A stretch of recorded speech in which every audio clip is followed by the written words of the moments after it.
Sihori police પરિવાર દ્વારા તિરંગા યાત્રા કાઢવામાં આવી। સ્થાનિક આગેવાનો સહિત વિદ્યાર્થીઓ જોડાયા તિરંગા યાત્રામાં।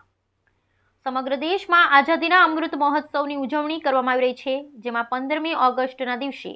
આપણા ભારત દેશના ગુજરાત રાજ્યના દરેક જિલ્લા, તાલુકા, ગ્રામ્ય અને શહેરી વિસ્તારમાં હર ઘર તિરંગાનું વડાપ્રધાન નરેન્દ્રભાઈ મોદીએ નિર્ધારિત કરીને આખો દેશ ભારત માતાના તિરંગા સાથે ઝળહળી ઉઠશે। ત્યારે ઉત્તર ગુજરાતના બનાસકાંઠા જિલ્લાના કાંકરેજ તાલુકાના મુખ્ય મથક Sihori police station PSI MB Patel અને પોલીસ સ્ટાફ, જીઆરડી, હોમગાર્ડ તેમજ સિહોરી હાઈસ્કૂલના વિદ્યાર્થીઓ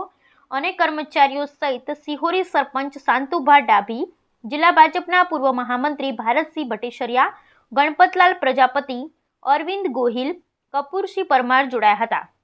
અને સિહોરી હાઈસ્કૂલ ખાતેથી તિરંગા યાત્રાનું પ્રસ્થાન કરાવ્યું હતું, જેમાં સિહોરી મેઇન બજાર થઈ અને પાટણ નાળા પાસે આવેલ વાદળી ગૌમાતાના સ્ટેચ્યુથી પરત ફરી હતી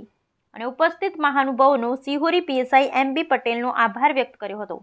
અને જણાવ્યું હતું કે તિરંગો ઝંડો આપણા ભારત દેશની આન બાન શાન છે, ત્યારે દરેકના ઘરે તિરંગો ફરકાવી આપણા દેશ પ્રેમની ભાવના વ્યક્ત કરી હર ઘર તિરંગા યાત્રાને સફળ બનાવીએ।